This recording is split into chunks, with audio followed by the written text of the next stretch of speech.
is this bullshit that this man has done to this Grand Cherokee? What? This motherfucker has cammed a V6? What's making all that goddamn noise? Why do you have a fart can muffler attached to a Grand Cherokee? Are you kidding me? Really? What the fuck is that? You put a fart can muffler on a Jeep Grand Cherokee. There's something wrong with this asshole. This guy's up there smiling at me. He must know who, he's gotta know who I am. This guy's fucking, yeah, what up? Yeah. What the fuck? This dude put a fart can muffler on a fucking Grand Cherokee. Oh my god. I can smell burning oil from that thing. Wow. Oh my god, this tuning culture shit has got to stop. He's gonna put negative. I thought there was a Nissan Altima or a Honda Accord or something behind me, and I kept looking, and I was like, wait a minute, there's no like small Japanese car near me, and then I hear that thing.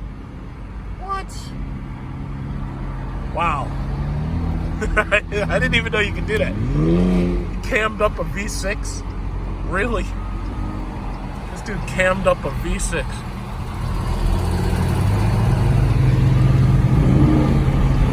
Wow, that's just deep.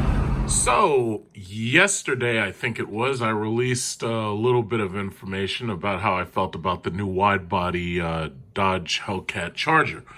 And it turns out that Car and Driver, in an article by Daniel Golson, shows even more spy shots of what should be the next Jeep Grand Cherokee. And they're saying that it's definitely going to be larger, despite the fact that it's supposedly riding on an Alfa Romeo platform.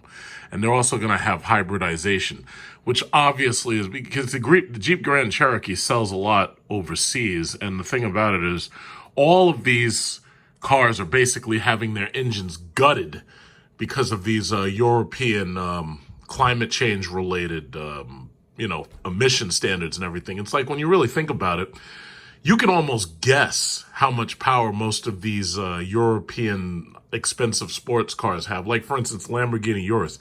It has less than 700 horsepower because they've got twin turbos hooked up to a V8 rather than like a regular Lamborghini having a naturally aspirated V12. So all of the European cars are being downsized to the point where they're just going to have less power and they're going to be more and more naturally aspirated. And Europe has already promised that by 2040, the vast majority of the cars that are available to buy are going to be electric. So that means that there's going to be significant overhauling in, solar, significant overhauling in the infrastructure, the electric infrastructure, and all those renewable fuels and whatnot. Like, for instance, I was watching Howard Chewy's video about the A350-900 by Airbus. And he was talking about how it was an experiment in some extent that they were flying with biofuel. Europe's not joking at all. Like, America, fortunately, we're importing these Chrysler cars from Canada, and you can have a fucking supercharger from Mexico thrown onto that car. And basically this is obsolete ancient technology, but the thing about it is that's what people my age in their 30s and their 40s and their 50s, that's what they grew up with, and that's what they want. The last thing we want is one of these goddamn soulless econo boxes from Japan.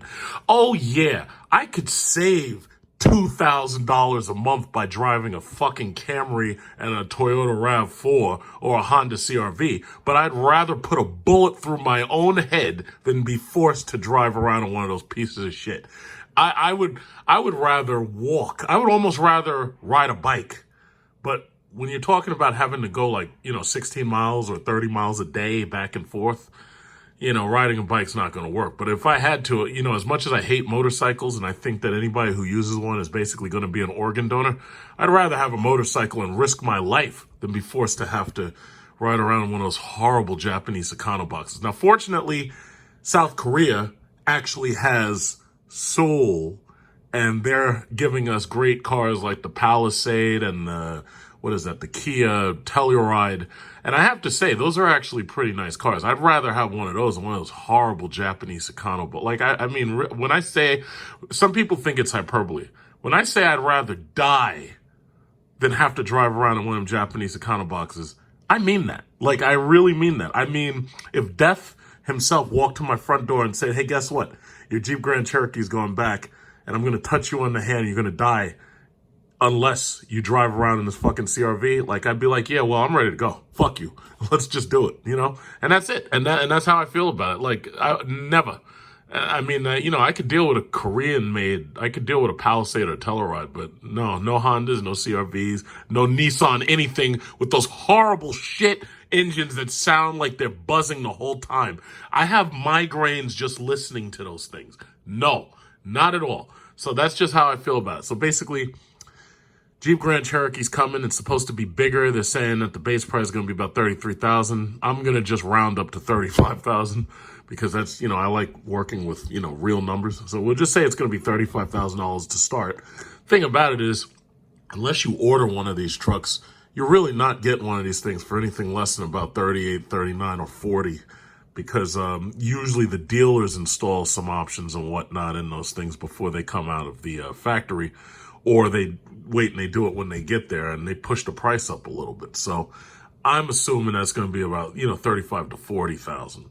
And the Jeep Grand Cherokee, I have to say, like, eventually I'm going to do a 50,000 mile, what is it called? A 50,000 mile long-term ownership review of my Jeep Grand Cherokee SRT. And I'll tell you perfectly honest, I have had almost no problems out of that truck. I'm sitting at about 43,000 miles. And the only things that I've really had to replace, I suspected my water pump might be going, so I had them look at it, but it wasn't, and they replaced it anyway. And that was all warranted, because as you know, I keep warranties. I don't mod any of my shit because I want the warranties to always work. I don't want to hear any bullshit from the factory. I don't want to hear anything from these goddamn dealers that say, oh yeah, well, you messed with it, so we're not going to cover it. It's like, I rely on my cars as regular daily drivers, so I'm not going to screw up my warranty. My warranty is gold. It's absolute gold. So when I get to about 50,000 miles, I think I'm going to do a 50,000 mile ownership. So as you remember, I bought the car brand new, made a video about it, and I've taken it all the way up to we're almost at 43,000 miles. It's my most favorite driver, with the exception of possibly a Mercedes S-Class. And because, you know, it's all about space, you know, it's all about space and comfort. And that Jeep, I love it. Like, I'm pretty sure if I had a Durango, I'm pretty sure I would love the Durango too. And I think if I had a Durango, I'd probably settle for a V6 with the 8-speed, because if I even needed like 3 rows, it would be because I have kids. And then I would get, like, you know, the seat option that, you know, basically lets them walk to the back where you can walk through the middle and everything. So I actually, you know, those are the 2 main cars that I love, you know. But I'm pretty sure I'd be very comfortable with that as a daily driver too. Like, I see so many women with Durangos. And in fact, one of my friends, she's like not even 5 feet tall. And when I saw the fact that she was driving around in a Jeep Grand Cherokee, I couldn't believe my eyes. And she had a big black Jeep Grand Cherokee with black 5-spoke wheels. I just couldn't believe it. And she's such a small woman, but she handles that size, and she handles it well. So basically, just a little bit more news about the Jeep Grand Cherokee. So I'm really happy to see that they're coming out with it all. And I've already pointed out the things I hope they do with it. I really hope that they'll, you know, put the buttons on the doors for the heated and cooled seats. I hope I just hope they'll revise a couple of little things that they have in that truck, because otherwise it's pretty much perfect. It's just that there's a few things that I would remap and move around and everything. And I'm pretty sure that a lot of focus is going to be put in the second row. Most of these new trucks and SUVs, these things have USB-C ports, USB 3.0s to fast charge your cell phones and tablets. Because for the most part, parents nowadays aren't good parents. What they do is they buy their kid one of these tablets or something, and then the kid breaks it, and then they go back out and they rebuy the shit, and then they buy it with one of them big bumper guards on it, and they don't pay any attention to their kids. They have no idea mostly what their kids are watching on these TV things, on these little tablets. They have no idea. as long as you sit back there and shut up while I'm driving, that's all they care about, because they're horrible parents. They suck. They're really terrible. And if they don't have that, what they'll do is they'll get TVs in the back and everything, and they'll have their kids sitting there like mindless zombies watching these televisions and everything. And these kids are actually getting, what do they call it? They call it digital autism.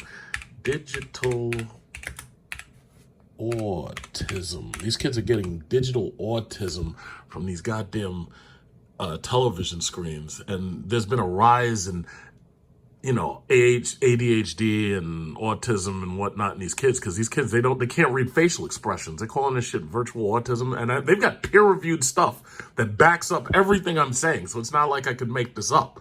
So, yeah, you see that? It says children presenting with autism were spending 4 or more hours a day watching some kind of screen. That bothers me. It's like when I was a kid, I used to look out the window when I'd go driving with my parents. It's like I used to look out the window and see the trees and the flowers and everything, and then ask my parents, hey, what's that? And they'd be like, oh, well, that right there's a cellular tower. And I'd be like, yeah, what's that do? They'd be like, oh, yeah, well, it gives you cancer. It's like these kids don't even talk to their parents anymore, and then they wonder why these kids are bringing guns to school and shooting up the damn school. They wonder why, and they wonder why is it all these kids suffering from depression. Well, yeah, there's a reason why. It's because they're not playing anymore, but that's besides the point. So let's go back to that Jeep Grand Cherokee. So anyway, I'm really happy to see this. It looks like this wheelbase may be a little bit longer. Either that, or I'm so used to 20-inch wheels that maybe my eyesight is like looking too much at these wheel wells. But I